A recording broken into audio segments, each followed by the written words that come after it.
The Nets and the Celtics, they are also playing tomorrow. They'll battle it out for what could potentially be Eastern Conference Finals, guys. Jaylen Brown and Jason Tatum each scored 30 last night for the C's, one night after KD and Kyrie combined for 48. It's your former team here. Who's the most important person in the Celtics-Nets game, Perk? It's Jaylen Brown. Look, we already know what we're going to get, what you're going to get from Kevin Durant. You already know what you're going to get from Kyrie Irving. You already know what you're going to get from Jason Tatum. The stage is set for Jaylen Brown. And here's why. With Kemba Walker being out, it's time for Jaylen Brown to show the world that he belongs. I thought last year that he got snubbed. He should have been an all-star. He was the guy that averaged 20 points on 49% shooting, could lock you up on the other end. Look at what he did last year in the bubble. When Gordon Hayward went out, he stepped his game up tremendously. One could argue that he was the most consistent player on the Celtic roster. And now you have Kemba being out. Jaylen Brown, is his time right now to show the world, show the Celtic fans that he's an elite player and that his name should be mentioned in the conversation with the elite wings when you mention Kawhi Leonard, Jason Tatum, Kevin Durant, Paul George. Jaylen Brown should be right there in the thick of things. So I'm looking to see what Jaylen Brown is going to do tomorrow. Can he follow up with the performance he had last night and come and bring it against the Brooklyn Nets on Christmas Day? Now you're finally talking some sense. I respect that answer. It's wrong, but I respect the answer. I've been talking sense. Because if Jaylen Brown is not that much different than Jason Tatum, if that's the case, they're like 1A and 1B, the Celtics are going to be a whole kind of problem this season. And Jaylen Brown really showed something last night. But the answer is actually Kevin Durant. Maybe even because of what you said about Jaylen Brown. Because what we have a tendency to do is make an elite tier, and then once you're in the elite, it's like, well, that cancels out. But there, as Meek Mill said, Perk, there are levels to this, right? Kevin Durant is not just supposed to be elite. He's supposed to give the Nets a premium if he's really still KD. If he's not 80% KD, but back to what he was, he's supposed to give you a premium against guys like Jaylen Brown and Jason Tatum. He's supposed to be the best player in the East whenever he takes the court, except for some nights maybe against the Greek Freak. Because he was the two-time reigning regular season MVP. In the regular season, at least, other than the Greek Freak, he's certainly supposed to be better than everybody else whenever he takes the floor.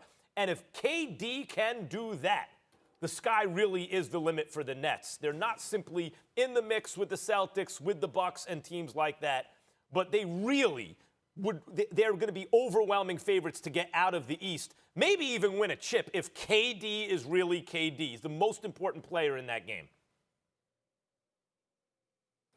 Well, Max, I'm not arguing that. And we already know what Kevin Durant is going to bring to the table. But what I'm saying is that we know that the Brooklyn Nets have a duo. We know that Kyrie Irving and Kevin Durant is an elite duo, arguably the best duo in the league. If you want to compare LeBron James and Anthony Davis, you could pick your poison, right? What I'm saying is, in order for the Celtics to have a chance, their duo is going to have to step up. We know what Jason Tatum is capable of doing. We know that he could go for 40. Now it's time for Jaylen Brown. That's why I'm saying he's the most important player in this matchup tomorrow night. And by the way, stop capping to the people out there listening. You know you don't listen to Meek Mills. And when did you just happen to jump on the KD bandwagon? Because just 2-3 weeks ago, Max, you was telling me that, oh, Kevin Durant, he's not going to be the KD because almost always when you have an injury like the Achilles injury, is no way you're going to return to the same caliber player you was before you got hurt. So stop all that capping because you know you're not jamming Meek Mills. Stop it. Number one, Perk, you don't want to talk hip-hop with me. Do you really want to do that? You really want to do that? Are you questioning my hip-hop bona fides right now on national TV? Number two, I agree with you about Jaylen Brown's importance. There's no doubt. He makes the Celtics different if that's not a mirage, if he doesn't kind of plateau as sort of all-star, but really is ascending as one of the elite wings. But KD is different. That's right. A couple weeks ago, I was questioning KD because I'm not going to put that on him. Come back from an Achilles as one of the only players in history to ever do it and still be the same dude. It almost never happens. If he could do it, great, but I need to see it. Through the preseason and so far in a regular season game, I have seen that. And what that means is, look, what happened to the Warriors when they got KD? The Warriors were lucky to beat the Cavs in one finals before KD. And the only reason the Warriors beat the Cavs was because LeBron didn't have Kyrie or Kevin Love, or else I'm telling you right now, the Warriors surely would have lost that series. They went 6 games with Dellavedova as LeBron's crime partner. Give me a break, right? They needed the premium that KD brought to that team. That premium two-way 7-footer is the difference maker. You lucky, because I was about to address you like the numbers on the house. I can't believe you brought up KD and the Warriors and KD being the difference maker after you just got. Never mind. Go ahead, Molly. Go ahead, because that would go into a whole nother conversation. After I've always said two that more all games the time. To get into. He joined a 73-win team. They couldn't lose.